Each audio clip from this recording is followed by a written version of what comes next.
Metre bridge. Metre bridge is also use to measure unknown resistance only.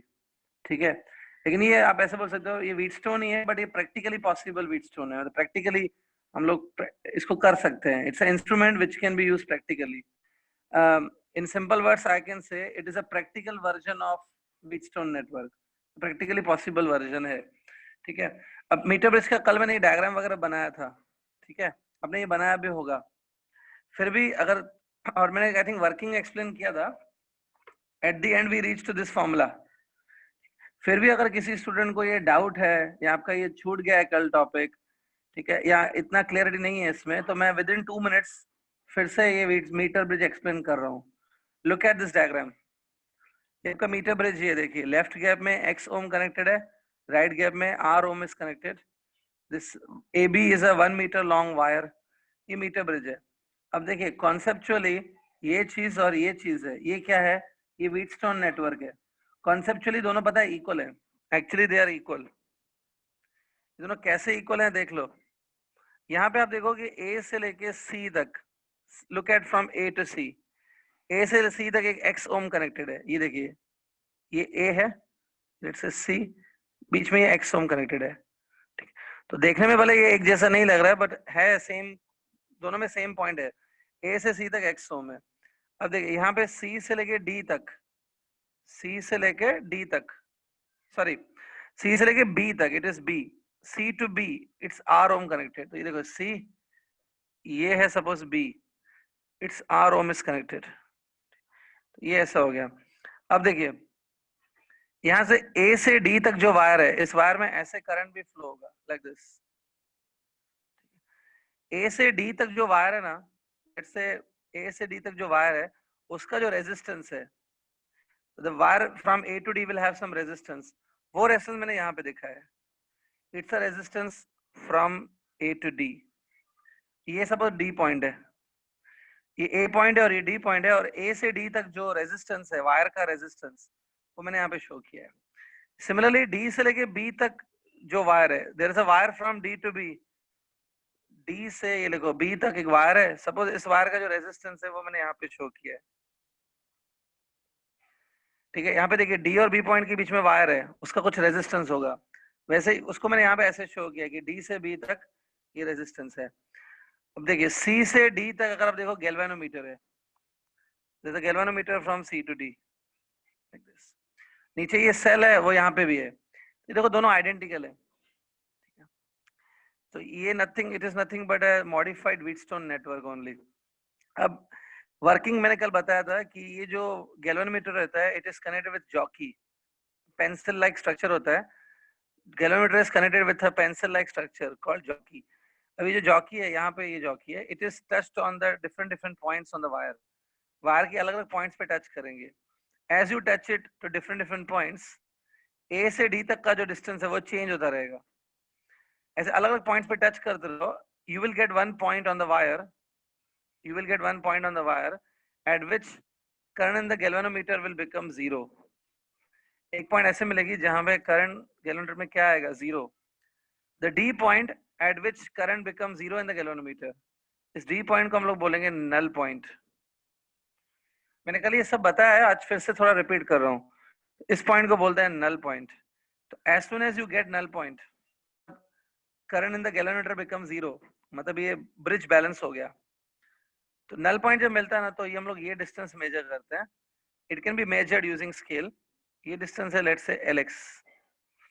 अगर ये distance metres में है, if it is in metre, तो total ये distance कितना है, इट इज 1 मीटर.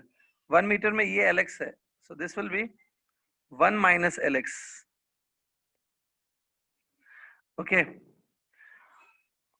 उसके बाद मैंने सिंपल एक बताया था, क्योंकि ये ब्रिज बैलेंस हो चुका है, it's a bridge is balance, current in the galvanometer become zero. तो मैं रेजिस्टेंस का रेशो लिख सकता हूँ, मतलब this resistance divide by this resistance, this resistance divided by this resistance. यहाँ पे देखो तो x divided by resistance of AD wire and R divided by resistance of DB wire. वही चीज मैंने यहाँ पे लिखी है. देखो जब ब्रिज बैलेंस हो गया, मैं ऐसा लिख सकता हूँ रेजिस्टेंस का रेशो. फिर आगे के स्टेप्स आपको याद है कैसे करने हैं. ये रेजिस्टेंस ऑफ जो AD वायर है, इसको लिखेंगे रो एल बाई ए करके. Resistance of wire can be written as rho L by A. So rho and A will get cancel. ये रो डेंसिटी नहीं है, this rho is the resistivity.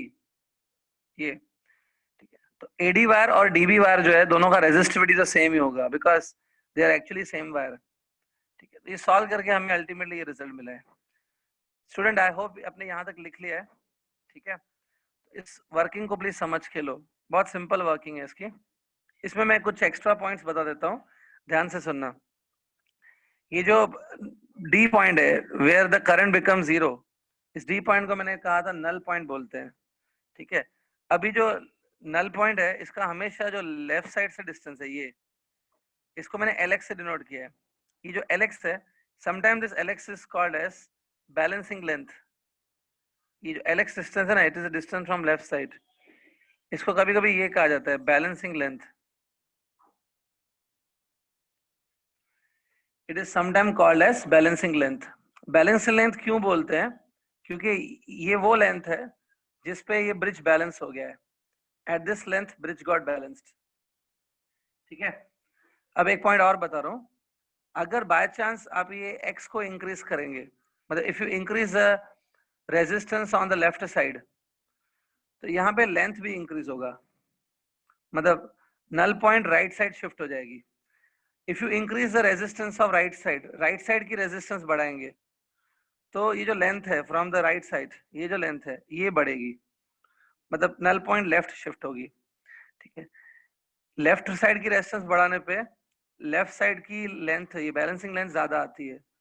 Right side की resistance बढ़ाने पे right side की length ज्यादा आती है. Okay, this can be understood.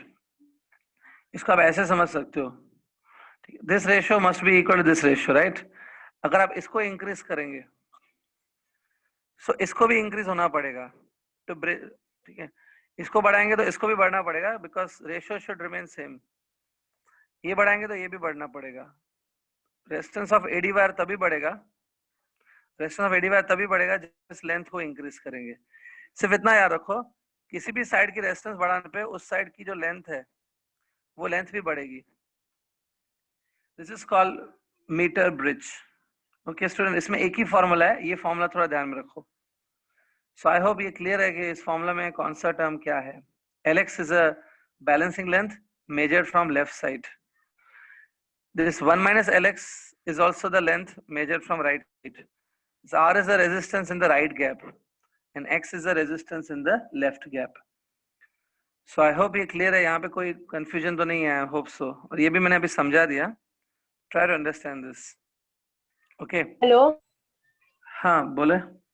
Sir, आपने कहा था आज आपको बताने को कि आप आंसर बताओगे. Why it is useful to define radius और डायरेक्शन. हाँ, बड़ा जल्दी याद किया है. टॉपिक स्टार्ट कर दिया उसके बाद बोल रहे हो. ठीक है. ठीक है, मैं करता हूँ. आई रिमेम्बर, मैं करता हूँ, आज कर दूंगा मैं. ठीक है. सो स्टूडेंट, आई होप ये मीटर ब्रिज कंप्लीट हुआ. It's very clear. चलिए अब एक काम करते हैं. Before I go to next theory topic, मैं मीटर ब्रिज के ऊपर एक क्वेश्चन करा देता हूँ. Let's solve one numerical on the metre bridge. ठीक है. मीटर ब्रिज पे क्वेश्चन सॉल्व कर लेते हैं. Everybody please write down the question.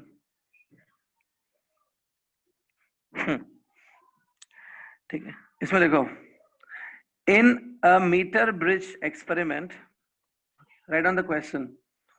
In a meter bridge experiment, the balancing length is obtained at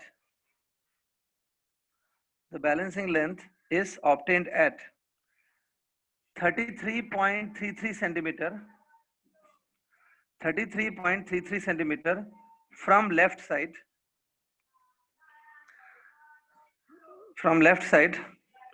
when a resistance capital R is connected in the right gap. When resistance capital R is connected in the right gap. ठीक है, full stop. If the resistance of if the resistance of left side is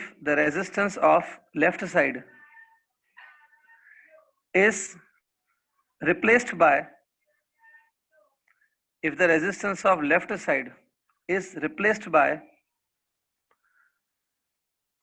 another resistance,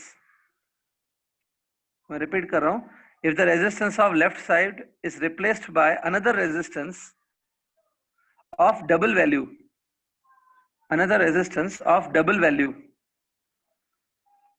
ठीक है, then find the shift in the null point.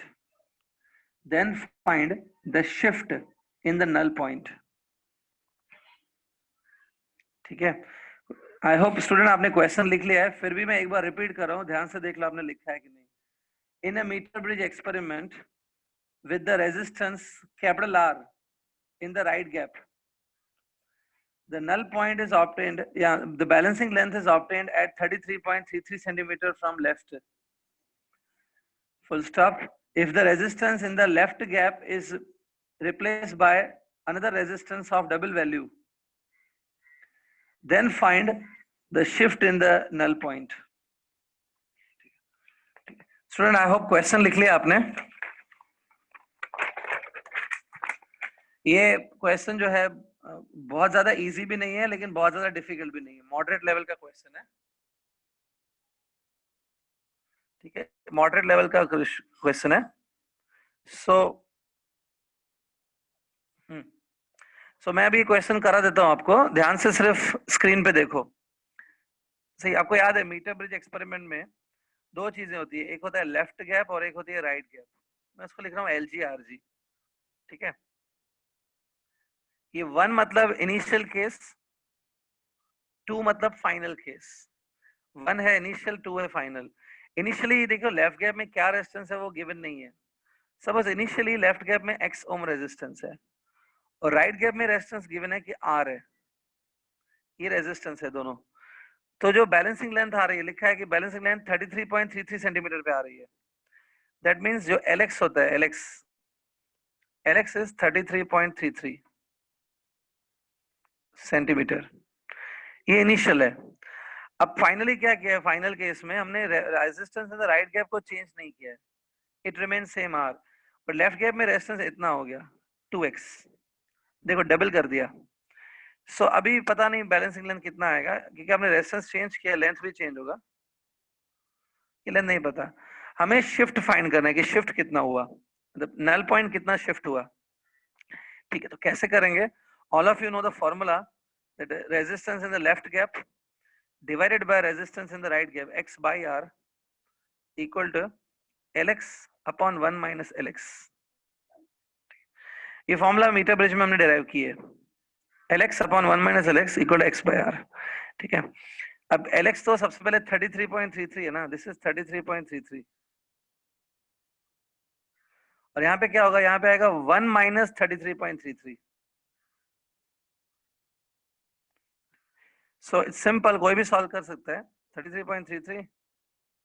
लेकिन आप एक गलती कर रहे हो, ये 33 सेंटीमीटर्स में है, ये 33 आपने सेंटीमीटर डाला, तो ये 1 नहीं डालना चाहिए, इट्स 1 मीटर. 1 मीटर को भी मैं 100 सेंटीमीटर लिखूंगा. It's this is 1 metre, 1 metre minus LX, 1 metre की जगह 100 सेंटीमीटर लिखा है. 100 माइनस 33.33 करो, आपको पता होना चाहिए होता है 66.66. तो ये रेशियो 1/2 आएगा ना. So, X by R का रेशियो क्या है, 1/2. ठीक है, देखिए इसका मतलब है, हम लोग आगे क्वेश्चन सॉल्व करेंगे, लेकिन इसका फिजिकली मैं मतलब समझा देता हूँ, ये क्या मतलब है इसका. X by R देखो 1/2 आ गया.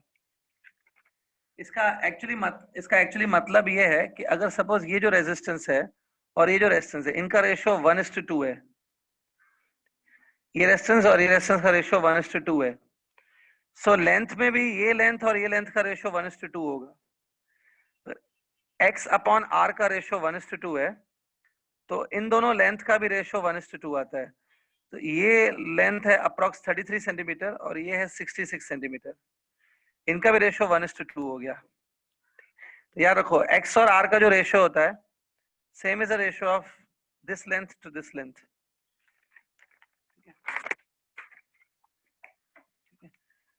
ठीक है, तो x बाय आर मिल गया। ठीक है, तो ये आप वैल्यू सिर्फ याद रखेंगे, दैट इसको मैं ऐसे लिख सकता हूँ that r is twice of x। Okay, ये भी आपका फर्स्ट केस हो गया। Now I am coming to second case.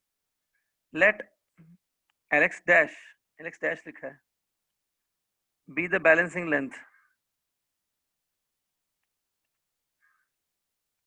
ठीक है, सेकंड केस में, जो सेकंड केस है ना, उसमें lx dash suppose balancing length है सेकंड केस में। अब आपको याद है सेकंड केस में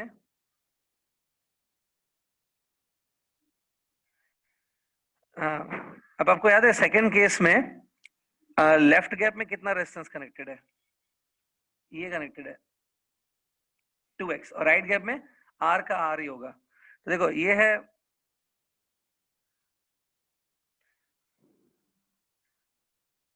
देखो ये है resistance in the left gap divide by ये है resistance in the right gap equal to lx dash 1 minus lx dash. ठीक है, so this is a resistance in the left gap divided by resistance in the right gap length upon 1 minus lx। ठीक है, अब देखो यहाँ पे आपने proof किया था कि 2x इक्वल टू r होता है, r and 2x are equal. So actually ये 2x और r कट हो जाएगा, तो ये क्या आएगा, रेशो 1 आएगा। So it will be lx dash equal to 1 minus lx dash. ठीक है, सॉल्व कर सकते हो, ये सॉल्व करो, lx डैश आपको आएगा 1/2, लेकिन ये मीटर में आएगा क्योंकि ये 1 अगर आपने लिखा है मतलब ये 1 मीटर है।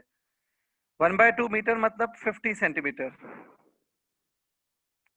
ठीक है, तो देखो जब न्यू केस है, जब लेफ्ट गैप में रेजिस्टेंस को डबल कर दिया, लेफ्ट गैप में रेजिस्टेंस 2x हो गया, तो न्यू केस में बैलेंसिंग लेंथ आ रही है 50 सेंटीमीटर। और पहले बैलेंसिंग लेंथ कितनी थी? पहले बैलेंसिंग लेंथ थी 33.33 सेंटीमीटर। सो बैलेंसिंग लेंथ है 33.33 सेंटीमीटर से चेंज होके कितना हो गई? 50 सेंटीमीटर। ठीक है, सो देखो ये सपोज AB वायर है, it's a AB wire of the AB wire of the meter bridge। ये वायर 100 सेंटीमीटर की होती है, ये कुछ ऐसा इमेजिन करो। ठीक है, तो ये जो नल पॉइंट है it was at this distance, लेकिन अभी क्या हुआ है, अभी नल पॉइंट यहाँ पे आ गई है, यहाँ पे कितने डिस्टेंस पर? 50 सेंटीमीटर। तो अगर नल पॉइंट यहाँ से 33.33 सेंटीमीटर पे थी, अब वो 50 सेंटीमीटर पे आ गई है, 33 से 50 पे आ गई, तो पता है इसका शिफ्ट कितना हुआ? Shift will be 50 minus 33.33। Shift कैसे मिलेगा? Shift of null point find करना ना, क्वेश्चन पढ़ो। शिफ्ट कैसे मिलेगा? It will be 50 centimetre minus 33.33। 50 में से 33.33 सब्ट्रैक्ट करना होगा। अगर आप ये सब्ट्रैक्ट अच्छे से करेंगे तो आपको आएगा 16.67 ऑब्वियसली सेंटीमीटर। सो डायग्राम अगर आप समझो, पहले नल पॉइंट यहाँ पर थी which is at 33 centimetre distance, अब यहाँ पे आ गई that is at 50 centimetre distance. So how much it shifted? Null point shifted by 50 minus 33.33, that is 16.67. Okay students, so this is your answer. इस question में अगर कोई डाउट है तो अभी आप पूछ सकते हो। If you have any doubt in this numerical, you can ask. Clear है?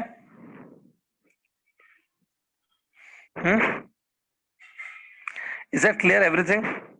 Finish करो इसको, जल्दी नोट डाउन कर लो। Last time I am asking, अगर किसी को कुछ डाउट है तो माइक ऑन करके पूछ सकते हो in this question. Hello sir. हाँ बोलो सर, वो let LX be the balancing length के नीचे जो स्टेप है ना 2x अपॉन r, वो क्या है? वो देखो एक्चुअली में वो यही स्टेप है। Yes sir. हाँ, वापस अगर दिखाऊं तो एक्चुअली वो यही स्टेप है। ये स्टेप याद है? देखो हाँ सर। x अपॉन r ऐसे लिख सकते हो ना, x upon r equal to lx upon 1 minus lx। Sir हाँ वो समझा, बट वो कट हो गए क्या? हाँ, क्योंकि देखो लेफ्ट साइड में आपने जो सेकंड केस है चेंजेस करने के बाद जो लिखा है कि लेफ्ट हैंड साइड में डबल कर दिया रेजिस्टेंस को, तो आई वाज अज्यूमिंग कि लेफ्ट हैंड साइड पे x रेजिस्टेंस है, यहाँ पे मैंने अज्यूम किया था कि x रेजिस्टेंस है, लेकिन अभी 2x हो गया डबल। क्योंकि क्वेश्चन में लिखा गया है कि resistance in the left gap is doubled, तो अभी x की Okay, जगह वहां पे 2x लगा हुआ है लेफ्ट गैप में, इसलिए मैंने 2x लिया है। Divide by resistance in the right gap is still r only, ये है resistance in the left gap divide by resistance in the right gap equal to length from left side divided by length from right side. समझा sir. हाँ, और ये 2x equal r है, ये तो हमने पहले केस से फाइंड किया। ओके स्टूडेंट्स, आई होप ये क्लियर है। ठीक है, एक चीज इसमें प्लीज ध्यान देना, अगर आप यहाँ पे 1 लिख रहे हो मतलब ये 1 मीटर है, 1 मीटर माइनस LX, अगर आप यहाँ पे 1 लिख रहे हो तो LX भी मीटर में होना चाहिए। अगर LX सेंटीमीटर्स में है तो ये 1 भी नहीं लिखना है आपको, 1 मीटर को 100 सेंटीमीटर लिखना है। तो ये 1 भी हो सकता है, ये 100 भी हो सकता है, depending on centimetre and metre. Clear student? ठीक है, अब मैं आपको एक और क्वेश्चन दे रहा हूँ मीटर ब्रिज के ऊपर। ये बहुत ही सिंपल क्वेश्चन है स्टूडेंट, जितना जो क्वेश्चन मैंने अभी करा है इसका 50% भी नहीं है उसमें डिफिकल्टी, मैं आपको दे रहा हूँ and I expect you to solve the question and get me the answer. ठीक है, बहुत हल्का सा सिंपल क्वेश्चन है। Okay, write it down the question, write down the question. If the resistance in the right gap, question लिखो student, if the resistance in the right gap of meter bridge, if the resistance in the right gap of meter bridge is 4 times that of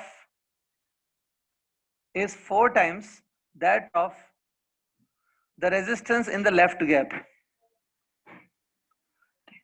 मैं repeat कर रहा हूं, if the resistance in the right gap of meter bridge is 4 times that of resistance in the left gap, then find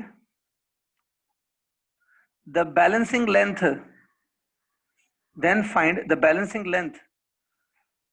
from left side in centimeters, then find balancing length from left side in centimeters।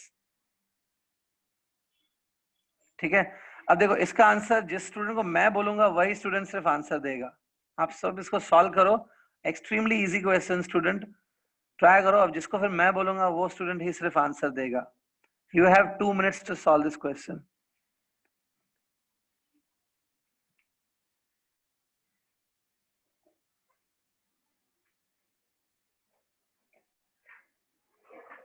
पानी बोतल दे।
Okay student, I hope कर लिया होगा अभी तक तो।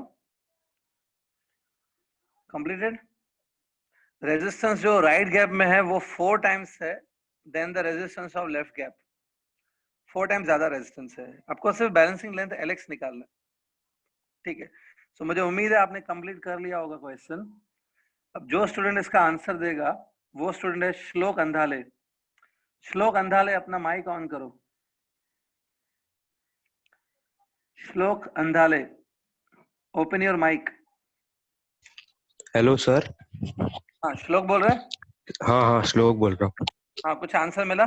Sir can you wait just 2 minutes, I am like doing. ठीक है, do it fast and reply to me. Yes, yes, yes.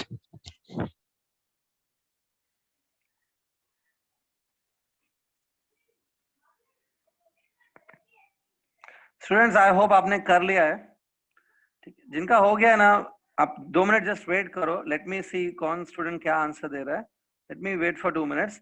तब तक आप एक बार देख लो व्हीटस्टोन और मीटर ब्रिज में कुछ कंफ्यूजन है तो आप पूछ सकते हो।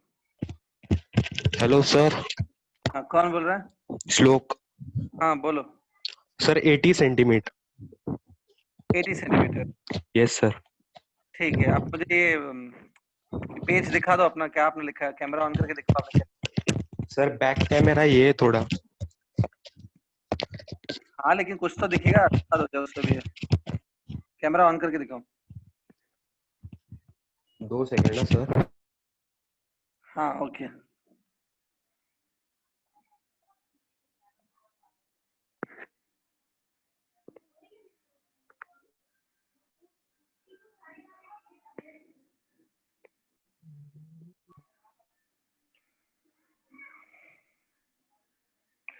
क्या वो कैमरा ऑन करने में इतना टाइम लगता है श्लोक को?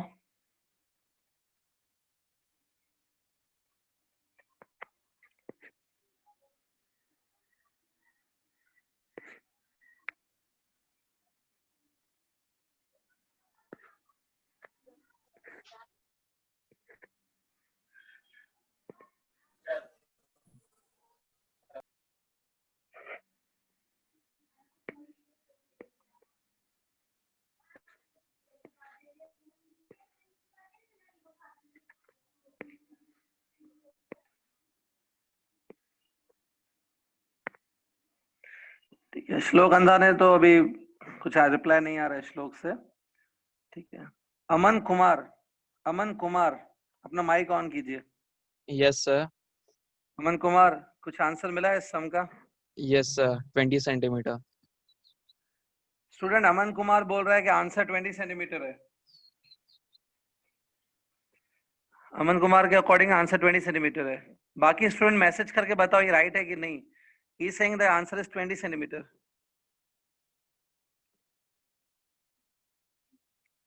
यस, आंसर 20 सेंटीमीटर ही है, करेक्ट है। यस, सब स्टूडेंट का आंसर यस आ रहा है, वेरी गुड, ठीक है। आंसर 20 सेंटीमीटर है student. So left hand side से देखो लेंथ 20 सेंटीमीटर होगी, राइट हैंड साइड से 80 सेंटीमीटर होगी। 20 और 80 का आप रेशियो निकालो। लेफ्ट साइड से लेंथ है 20, राइट साइड से लेंथ होगी 80, टोटल 100 होनी चाहिए ना, तो 20 80 होगी। तो रेशियो निकालो 20 और 80 का, इट विल बी 1/4। और resistance in the left gap और resistance in the right gap का रेशियो निकालो, वो भी 1/4 है, ठीक है। स्टूडेंट आंसर 20 सेंटीमीटर करेक्ट है। I hope it was very easy question, let's I hope so, as compared to the first one. तो मैंने एक सिंपल भी करा दिया क्वेश्चन, एक थोड़ा डिफिकल्ट लेवल का भी करा दिया। ऐसे ही क्वेश्चंस होते हैं स्टूडेंट, कोई बहुत ज्यादा कॉम्प्लिकेटेड क्वेश्चन नहीं आएंगे, ठीक है। और भी हम क्वेश्चंस करेंगे at the end of the chapter. अब मैं मीटर ब्रिज यहाँ पे कंप्लीट कर चुका हूँ। Now I am going to the next topic which is also the last topic of this chapter।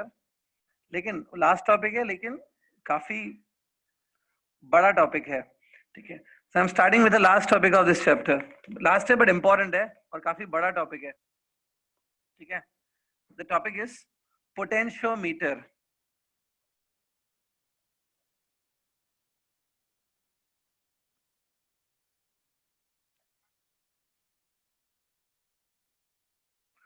Okay student, एक टॉपिक है पोटेंशियोमीटर।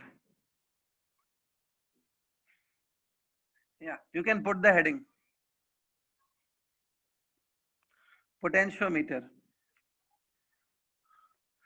अब ये पोटेंशियोमीटर क्या होता है मैं थोड़ा समझा देता हूं आपको।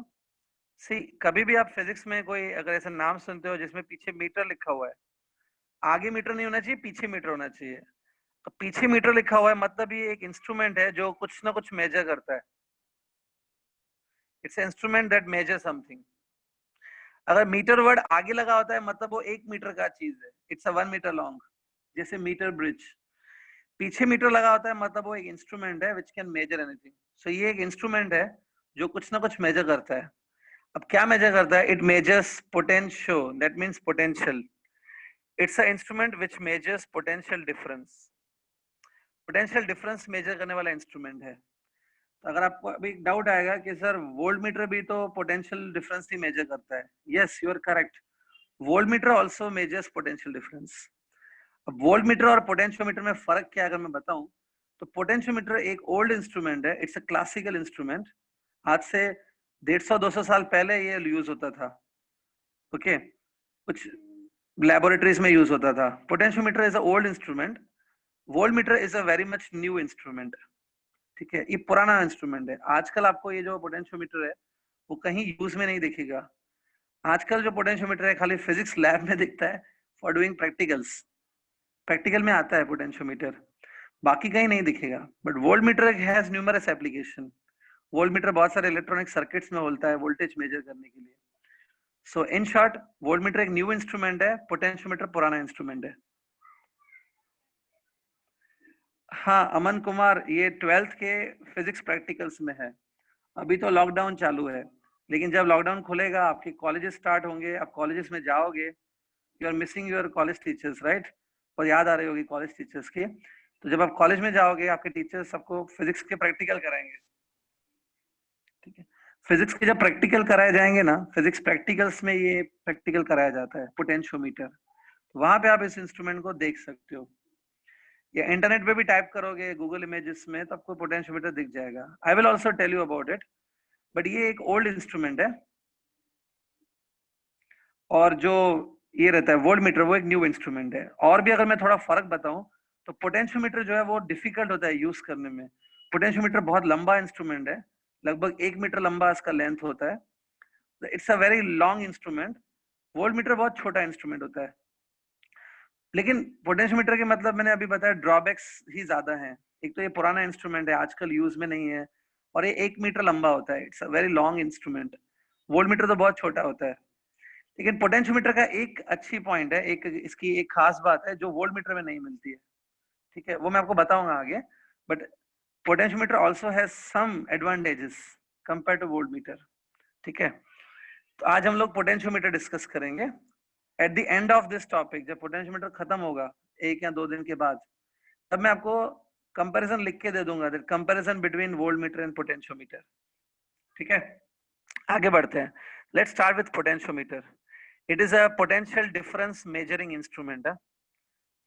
सबसे पहले मैं आपको बताता हूँ इसका कंस्ट्रक्शन, मतलब ये पोटेंशियोमीटर दिखता कैसा है। See potentiometer consist of a rectangular board made up of wood. ये देखिए ऐसा रेक्टेंगुलर बोर्ड रहता है which is made up of wood, ठीक है। अब इस रेक्टेंगुलर बोर्ड के ऊपर एक मेटल की वायर होती है, there is a metal wire जिसको ऐसे इस बोर्ड के ऊपर स्टिक किया जाता है, मतलब there is a metal wire which is tied on this metal board. अब वो मेटल की वायर जो मैंने बोला, ठीक है, मैं वो ड्रॉ करने वाला हूँ, बट एक मेटल की वायर होती है, उस वायर को बोलते हैं पोटेंशियोमीटर वायर। जैसे आपको याद है मीटर ब्रिज में एक वायर था, इट वाज 1 मीटर लॉन्ग, वैसे यहाँ पे एक वायर है जिसको बोलते हैं पोटेंशियोमीटर वायर, ठीक है। अब ये कितनी लेंथ की होती है? This wire can be anywhere from 1 metre to 10 metre, 1 से लेके 10 मीटर तक कोई भी हो सकती है। इन सम पोटेंशियोमीटर इट इज 1 मीटर, किसी पोटेंशियोमीटर में 10 मीटर भी हो सकती है। आपके कॉलेज में जो मैंने बोला प्रैक्टिकल्स में आप देखोगे ये इंस्ट्रूमेंट, कॉलेज प्रैक्टिकल्स में जो पोटेंशियोमीटर होगा उसमें ये वायर 4 मीटर लॉन्ग होती है, 4 मीटर की होती है, ठीक है। It can be anywhere from 1 metre to 10 metre. तो इसलिए मैं लेंथ का डिस्कशन नहीं करता हूँ, सिर्फ यहाँ पे हम क्या करेंगे, लेंथ कुछ भी हो सकता है from 1 metre to 10 metre. Suppose ये ए बी दो एंड पॉइंट्स है, यहाँ पे हमने 2 स्क्रू लगा दिए, this are the A end B are the 2 screws. इन दोनों स्क्रू के बीच में ये वायर ऐसे बांधी जाती है लाइक दिस, ठीक है। अब आपको अगर थोड़ा आइडिया है कि 1 मीटर कितना होता है, तो 1 मीटर काफी बड़ा होता है एक्चुअली, ठीक है। 1 मीटर आपके शोल्डर से लेके आपके हाथ की टिप तक होता है। 1 मीटर इज वेरी बिग। सो अगर आप थोड़ा प्रैक्टिकली सोचेंगे, अगर ये वायर 1 मीटर लॉन्ग भी हो, if this wire is 1 metre long also, तो ये बोर्ड की साइज 1 मीटर होगी। 1 मीटर काफी बड़ा होता है। और बाय चांस अगर मैं 10 मीटर की वायर ले लूं, ये वायर 10 मीटर की हो, तो ये बोर्ड 10 मीटर लॉन्ग होगा।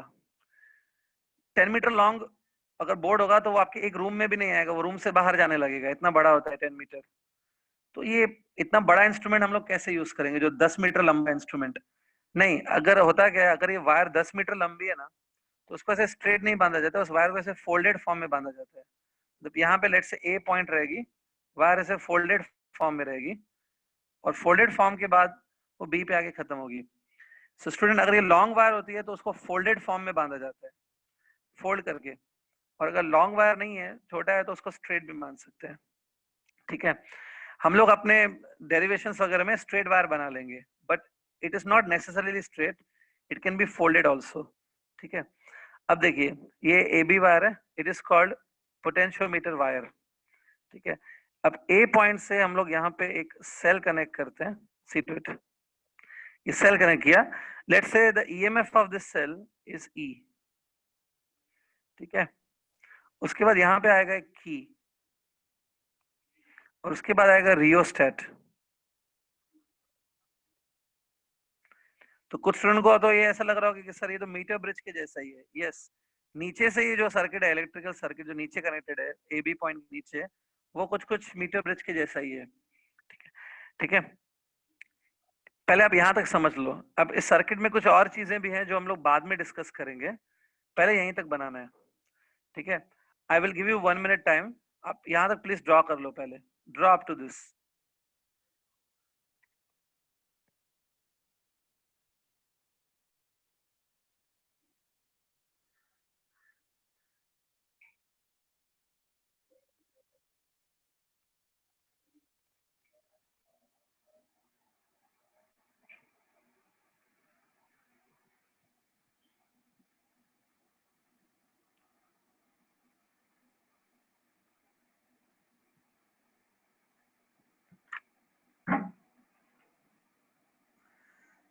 या सो आई होप आपने ड्रॉ कर लिया, पहले यहीं तक ड्रॉ करो। ठीक है, ठीक है, यहाँ तक हो गया। हाँ, आगे बढ़ते हैं। अब देखो, इसमें अभी सबसे पहला जो टॉपिक है, सो आई होप ये कंप्लीट हो गया। अब देखो, इसमें सबसे पहला जो टॉपिक है वो है the principle of potentiometer, working principle. First एक टॉपिक है कंस्ट्रक्शन के बाद, ये कंस्ट्रक्शन हो गया, कंस्ट्रक्शन के बाद जो पहला टॉपिक है वो है वर्किंग प्रिंसिपल। वर्किंग प्रिंसिपल मतलब हम लोग ये पोटेंशियोमीटर काम कैसे करता है, एग्जैक्टली इसकी वर्किंग क्या है वो सीखेंगे। जब आपको इसकी वर्किंग पता है कि ये एग्जैक्टली काम कैसे करता है, वो पता है, तभी हम इसके एप्लीकेशंस देख सकते हैं। इसके एप्लीकेशंस क्या है मैंने ऑलरेडी बताया। इसके एप्लीकेशन है कि ये पोटेंशियल डिफरेंस मेजर करता है। ठीक है, वो भी हम डिस्कस करेंगे। आपको मैंने किरचॉफ लॉ के टाइम पे बताया था कि जो ईएमएफ होता है, सेल का ईएमएफ, सेल का जो ईएमएफ होता है वो भी पोटेंशियल डिफरेंस ही है एक टाइप का। तो ये जो इंस्ट्रूमेंट है ना, वो सेल का ईएमएफ भी मेजर कर सकता है। It can measure EMF of a cell, it can measure potential difference, और 2-3 चीजें और हैं ये जो मेजर कर सकता है, वो सब हम डिस्कस करेंगे, बट वो सब उसके एप्लीकेशंस में आएगा। Before we go to application, we have to see that what's the working principle of this instrument, ये काम कैसे करता है। ओके, तो आज मैं इसका काम डिस्कस कर लेता हूँ। How does this instrument works, working principle. ठीक है, हाँ, वर्किंग प्रिंसिपल क्या है, ध्यान से देखो। जैसे ही आप एक की को कनेक्ट करोगे, as soon as you connect this key, ये का सर्किट कंप्लीट हो जाएगा और इस सर्किट में करंट फ्लो होगा लाइक दिस।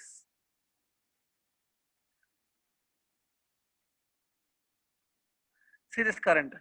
अगर आपको लग रहा है कि करंट काफी ज्यादा है, वायर हीट अप हो रही है, वायर गर्म हो रही है, तो हम लोग ये रियोस्टेट को एडजस्ट करेंगे टू डिक्रीज द करंट। एक बार आपको लगा कि ये करंट तो सूटेबल है, अभी करंट ठीक ठाक फ्लो हो रहा है, करंट को चेंज नहीं करना है, उसके बाद हम लोग रियोस्टेट को डिस्टर्ब नहीं करते हैं। We do not disturb the rheostat. तो एक बार करंट एडजस्ट करो यूजिंग रियोस्टेट, उसके बाद जो ये करंट है ना, वो कांस्टेंट रहता है। करंट बार बार चेंज नहीं होता है सर्किट में। ये देखो, ये करंट फ्लो हो रहा है। अब ध्यान से सुनना, इस वायर के ऊपर आप कोई भी 2 पॉइंट्स ले लो, you take any 2 points on this wire. Suppose एक पॉइंट मैंने ये ए लिया है, दूसरी पॉइंट मैं यहाँ पे ले रहा हूँ, let's say it is P. A and P are the 2 points taken on the wire. ठीक है, अब होगा क्या यहाँ पे देखो, करंट जो है वो A से P तक फ्लो हो रहा है. If current is running from A to P, that means A is at higher potential and B is at lower potential. A higher end पे होगा और P लोअर एंड पे होगा, लोअर पोटेंशियल होगा. मतलब A और P के बीच में पोटेंशियल डिफरेंस होगा. There must be the potential difference between A and P. ठीक है, यहाँ पे लिख रहा हूँ potential difference between A and P को मैं ऐसे लिख रहा हूँ. ये पोटेंशियल डिफरेंस मुझे फाइंड आउट करना है. According to Ohm's law, as per Ohm's law, potential difference between 2 points A and P will be equal to I into R. ये तो Ohm's law है basically. I is a current running from A to P and R is a resistance of the wire from A to P. ठीक है, मैंने Ohm's law जो है ना इन दोनों पॉइंट्स के बीच में लगा दिया है. Ohm's law, potential difference between these 2 points will be equal to current into resistance between these 2 points. I hope ये बहुत इजी है, ओम्स लॉ है ये और कुछ नहीं है. ठीक है, अभी देखो resistance of the wire AP, ये जो एपी है वो वायर है. Resistance of wire AP, resistance can be written as rho L by A. Resistance को मैं रो एल बाई ए लिख सकता हूं, बराबर. Where L is a length of wire AP. अगर ये रेजिस्टेंस ऑफ एपी वायर है तो ये भी लेंथ ऑफ एपी वायर लेंगे ना. ठीक है, length of wire AP. Clear? ठीक है, अब देखो ये जो I है मैंने पहले ही बताया कि I कांस्टेंट है. मतलब ये जो पोटेंशियोमीटर है इसमें करंट कांस्टेंट रहता है. I do not changes with time. I suppose constant है. This rho is a resistivity of the wire, वो भी कांस्टेंट होता है. Constant in the sense, constant का मतलब समझा देता हूं. अगर मैं P को छोड़ के कोई और पॉइंट ले लूं, if I leave P point and if I take some other point, A P की जगह पे मैं A Q ले लूं, सो उससे वायर की रेजिस्टिविटी चेंज नहीं होगी, करंट नहीं चेंज होगा. That's why I am saying they are constant. P की जगह आप कोई और पॉइंट लेंगे तो भी ये I और रो नहीं चेंज होगा, इट विल बी सेम. और ये जो A है ना, A is a cross section area of this wire, वो भी कांस्टेंट है. एक्चुअली हम लोग ऐसा बोल सकते हैं कि I, रो और ये जो A है ये सब कांस्टेंट्स हैं. I, rho and A, these all are constants. अगर ये सब कांस्टेंट है ना तो इन सब कांस्टेंट को हटा के मैं प्रोपोर्शनली साइन पुट कर सकता हूं. I can put proportionally sign, तो मैं ऐसा लिख सकता हूं that VAP is directly proportional to LAP. ठीक है, मतलब potential difference between any 2 points on the wire is directly proportional to length of wire between those 2 points. V directly proportional to L आ रहा है स्टूडेंट्स. इसका क्या मतलब है? फिजिकली इसका मतलब है कि आप वायर के ऊपर कोई भी 2 पॉइंट्स लो, उन दोनों पॉइंट्स के बीच में लेट्स से जो डिस्टेंस है वो L है. L is the distance between these 2 point.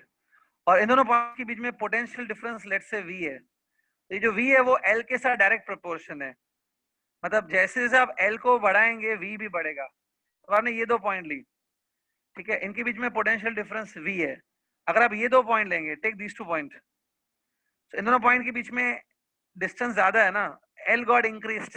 If L got increased, V will also increase. मतलब इन दोनों पॉइंट के बीच में ज्यादा पोटेंशियल डिफरेंस होगा. This way you can get any potential difference on the wire. अगर आप 2 पॉइंट बहुत नजदीक लेंगे, देखो ऐसे बहुत नजदीक 2 पॉइंट लिया, तो इनके बीच में L जो है वो कम है, लेंथ इज लेस, तो V भी लेस होगा. अगर 2 पॉइंट ऐसे लेंगे V ज्यादा होगा, अगर 2 पॉइंट ऐसे लेंगे तो और V ज्यादा होगा, और 2 पॉइंट ये ले लेंगे बिटवीन दीज 2 पॉइंट, V और ज्यादा होगा. V proportional to length है. As the length between points will increase, V will also increase. ठीक है स्टूडेंट्स, देखो ये वर्किंग प्रिंसिपल है. This is working principle. अगर बाय चांस किसी स्टूडेंट को ये मेथड समझ में नहीं आ रहा है तो बहुत इजी है भी. बाय चांस समझ में नहीं आ रहा है, you are confuse with this method, okay, so मैं आपको एक और मेथड बता देता हूँ इसी चीज को प्रूफ करने का. आप कोई भी एक मेथड लिख सकते हो. सी, let me tell you one more method of reaching here.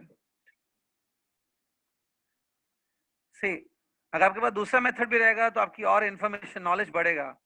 दोनों मेथड से आपको और क्लियरिटी आएगी. So what is second method? See to it. Potential difference between A and P is I into resistance between A and P. यहां तक तो आपको याद है, ठीक है. अब नेक्स्ट स्टेप में क्या करता हूं? इन the next step here I am dividing with length AP. It's a length of wire AP, and here I am dividing with LAP, and also I am multiplying with LAP. Length से multiply किया और length से divide किया. अब देखो यहाँ पे एक टर्म आ रहा है R अपॉन L. यह है resistance of a wire divided by length of wire, R upon L. अगर आप थोड़ा ध्यान से सोचोगे, it's a resistance of wire divided by length of wire. So ये बन गया resistance per unit length. It is resistance per unit length, है ना. ये क्या बन गया? ये बन गया रेजिस्टेंस पर यूनिट लेंथ. ठीक है, ये रेजिस्टेंस पर यूनिट लेंथ क्या होता है? How much is the resistance of every 1 metre, that is called resistance per unit length. तो ये रेशियो है, it is resistance per unit length. और आपको एक चीज पता होना चाहिए, वायर का resistance per unit length constant होता है. देखो इस वायर का जितना रेजिस्टेंस 1 मीटर वायर का रेजिस्टेंस है, the resistance of 1 metre wire, उसको बोलते हैं रेजिस्टेंस पर यूनिट लेंथ. अब 1 मीटर आप यहाँ पे लो या 1 मीटर यहाँ पे लो या 1 मीटर यहाँ पे लो, रेजिस्टेंस ऑफ 1 मीटर तो फिक्स होगा ना. तो resistance per unit length fix होता है किसी भी वायर के लिए, मतलब आप इसको कांस्टेंट मान सकते हैं. ये जो R बाय L है ना, it is constant.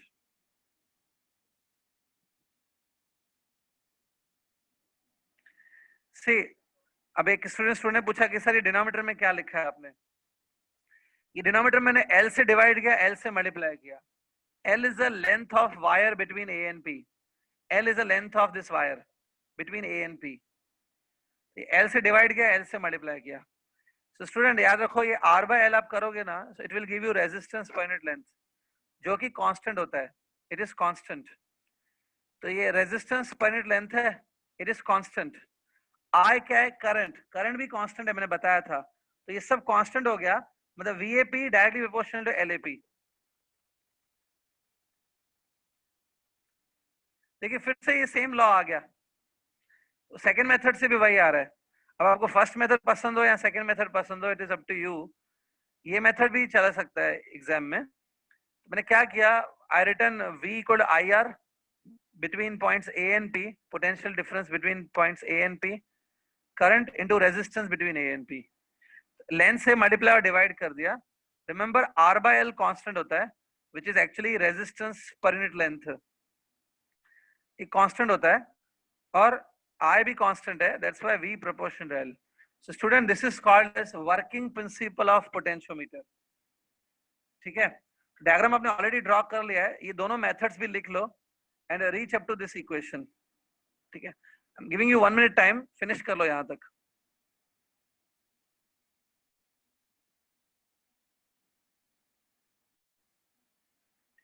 Ayush Dubey को डाउट है कि सर करंट कैसे कांस्टेंट है.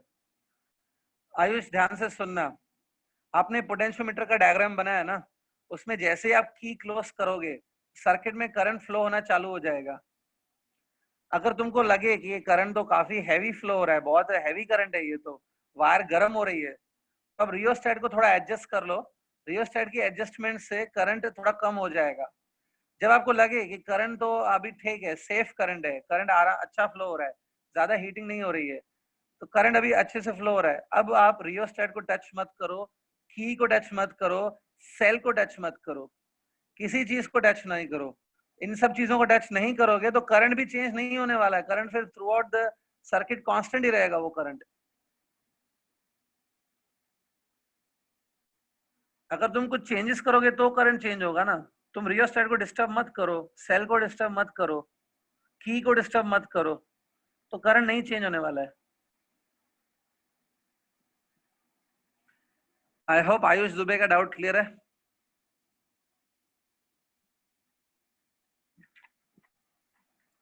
Students completed this? हाँ, तो ध्यान से देखो, आई होप कंप्लीट कर लिया आपने.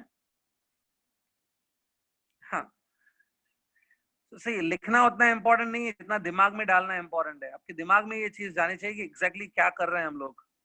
तो मैं आपको, अगर थोड़ा अभी भी अनक्लियरिटी है तो मैं फिजिकली बता देता हूँ इसका मीनिंग क्या है। देखो, ये जो पोटेंशियोमीटर की लंबी वायर है ए से बी तक, it can be 10 metre long wire और 4 मीटर और 1 मीटर। बहुत लंबी वायर है ये। इस वायर के ऊपर अगर आप कोई भी 2 पॉइंट्स ले लोगे, you take any 2 points on this wire, तो उन दोनों पॉइंट्स के बीच में पोटेंशियल डिफरेंस होगा।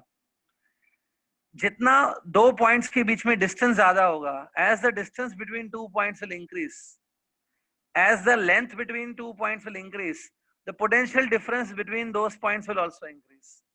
तो अगर 2 पॉइंट बहुत नजदीक है, स्टूडेंट मेरा वॉइस क्लियर है ना? Yes. वॉइस प्रॉब्लम है क्या? नहीं सर, क्लियर है वॉइस। क्लियर है। तो अभी किसी एक स्टूडेंट ने बोला डाउट, वॉइस ब्रेक हो रहा है। आई थिंक उस स्टूडेंट का टेक्निकल प्रॉब्लम है। आप खुद चेक करो आपका क्या प्रॉब्लम है। मेरी तरफ से ओके है, ठीक है। सो स्टूडेंट, मैं फिजिकली मीनिंग बता रहा था। फिजिकल मीनिंग बस इतना याद रखो, अगर आप इस वायर पे कोई 2 पॉइंट्स लेंगे, उन दोनों पॉइंट के बीच में पोटेंशियल डिफरेंस रहेगा। You take any 2 points on the wire, उन दोनों पॉइंट्स के बीच में पोटेंशियल का डिफरेंस रहेगा। एक पॉइंट हायर पोटेंशियल पे रहेगी, दूसरी पॉइंट लोअर पोटेंशियल पे रहेगी। पोटेंशियल डिफरेंस कितना होगा वो डिपेंड करेगा लेंथ बिटवीन दोस 2 पॉइंट। अगर 2 पॉइंट्स के बीच में ज्यादा लेंथ है तो पोटेंशियल डिफरेंस भी उनके बीच में ज्यादा होगा। अगर 2 पॉइंट्स के बीच में बहुत कम लेंथ है, 2 points are separated by very small distance, तो उनके बीच में पोटेंशियल डिफरेंस भी कम होगा। Potential difference between any 2 points will be depending on length between those 2 points. Students, clear है ये? Okay. So this is called working principle of potentiometer. ठीक है? Student, अभी मैं आगे बढ़ रहा हूँ। अब एक छोटा सा न्यू टर्म आएगा अभी। Let me explain this term. एक नया टर्म आएगा, ध्यान से देखना। ठीक है? अभी मैंने जो अपने मेथड से प्रूफ किया, वो मेथड में यहाँ पे लिख रहा हूँ। देखो, अभी पीछे जस्ट अभी हमने ये फाइंड आउट किया कि potential difference between A and P point is directly proportional to length between A and P point. ठीक है, ये चीज हमने फाइंड आउट की, right? See, in the next step, अगर मैं ये प्रोपोर्शनली रिमूव करूं, we need to put some constant. ठीक है, अगर आपको याद है, कांस्टेंट एक्चुअली में ये था I into resistance per unit length of the wire. यही था कांस्टेंट, याद करो, I into resistance per unit length. Second method में देखो, इनटू ये लेंथ, ये L और ये L सेम ही है। ठीक है, चलो लिख देता हूं मैं, LAP। सो कांस्टेंट क्या है यहाँ पे? Constant is I into R by L।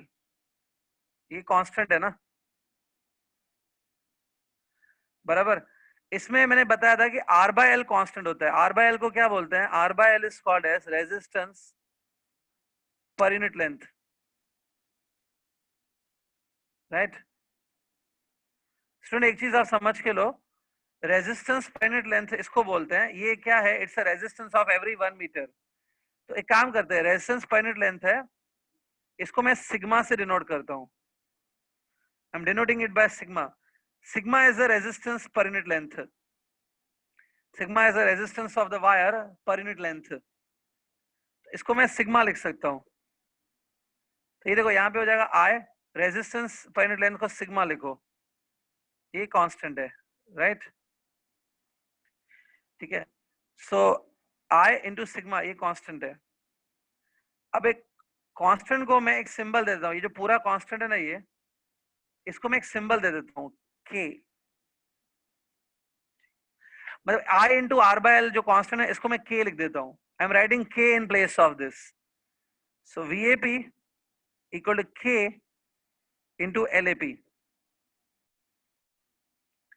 Student, simple है, ये I कांस्टेंट है, R बाई L भी कांस्टेंट है। R बाई L को मैंने सिग्मा सिंबल दिया, तो ये क्या बन गया? I into sigma. I into sigma पूरा का पूरा कांस्टेंट है, तो I सिग्मा को मैंने K लिख दिया, मतलब पूरे कांस्टेंट को मैंने K लिख दिया। ये हो गया, ठीक है? तो K क्या है? कांस्टेंट है। इस K को एक नाम दिया जाता है, this K which is constant, इसको एक नाम दिया जाता है, it is called as potential gradient. It's called as potential gradient of wire. Student ये K का नेम है, मैं आपको समझा दूं इसका मतलब, but name of the K is potential gradient. ठीक है, K को हम लोग डिस्कस करेंगे, बट पहले समझ के लो. आप ऐसा लिख सकते हो कि V directly proportional to L. Proportionally sign remove करके आप कांस्टेंट K डालो. K is actually equal to I into sigma. Sigma is actually equal to R by L. ठीक है, ये सब है. अब K को मैंने क्या बोला, K is known as potential gradient of wire. ऐसा क्यों नेम है K का? Because अगर आप इस फॉर्मूला से K की वैल्यू निकालेंगे तो K will come VAP divide by LAP ना. K क्या मिलेगा, VAP अपॉन LAP. अब ये क्या पता है, it is actually this V is a potential difference between 2 points divided by L is a length of wire between those 2 points. बराबर. तो ये पता है क्या बन गया, it become potential difference per unit length. K is actually equal to potential difference per unit length. मतलब K क्या है पता है, ये जो वायर है ना, इस वायर के ऊपर मैंने कहा कोई भी 2 पॉइंट्स आप ले लो, उनमें पोटेंशियल डिफरेंस होता है. How much is the potential difference after every 1 metre. 1 metre के बाद जो पोटेंशियल डिफरेंस है, potential difference after every 1 metre. अगर 2 पॉइंट्स है which are separated by 1 metre, उनके बीच में जो पोटेंशियल डिफरेंस है, पोटेंशियल डिफरेंस पर मीटर, वो है K. K is nothing but potential difference per unit length. मतलब 1 मीटर के बाद जो पोटेंशियल डिफरेंस है, potential difference after every 1 metre, वो है K. इसलिए K का नाम होता है potential gradient of the wire. ठीक है, अगर देखो वायर के 1 मीटर में, मतलब वायर के ऊपर आप 1 मीटर ले लो, 1 मीटर पे लेपोस पोटेंशियल डिफरेंस है 5 वोल्ट का. After every 1 metre potential difference of 5 volt is there. So मैं बोलूंगा K is 5. K 5 आने वाला है फिर. So K potential gradient है. Okay, it is actually potential difference per unit length. और जो ये सिग्मा है, सिग्मा मैंने R by L की जगह लिखा है, तो ये क्या है, रेजिस्टेंस पर यूनिट लेंथ है. ठीक है, another name of K is potential gradient. मुझे पता है अभी भी कुछ स्टूडेंट को K में डाउट रहेगा. K में अगर आपको हल्का सा डाउट है ना अभी भी, तो एक एग्जाम्पल देख लो, शायद और क्लियर हो जाए. सपोज ये एक वायर है जिसका लेंथ है, स्टूडेंट इसका लेंथ है 4 मीटर. ठीक है, इसका लेंथ 4 मीटर है, और इन दोनों एंड पॉइंट्स के बीच में जो पोटेंशियल डिफरेंस है, the potential difference between and points, वो है 20 वोल्ट्स. तो क्या आप में से कोई मुझे बता सकता है कि how much is potential difference per metre? 1 metre पे कितना पोटेंशियल डिफरेंस होगा? डेफिनेटली 5 होगा, है ना. ठीक है, यहाँ पे मैं लिख रहा हूं द पोटेंशियल डिफरेंस, यहाँ पे लिख रहा हूं मैं पर यूनिट लेंथ.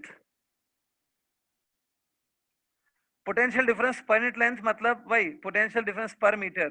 कितना बोला आपने? 5 बोला, करेक्ट है 5. लेकिन अगर मैं ऐसा करूं, total potential difference on this wire divided by length of this wire, मतलब 20 डिवाइड बाय 4. आपने भी एक्चुअली में वही किया है, 20 डिवाइड बाय 4, 20 डिवाइड बाय 4 तो 5 आएगा ना. मतलब V by L से क्या मिलता है? V by L से हमको मिलता है पोटेंशियल डिफरेंस पर यूनिट लेंथ. यहाँ पे भी देखो, ये V डिवाइडेड बाय L करोगे तो K मिलेगा ना. K is nothing but potential difference per unit length. It is called as potential gradient.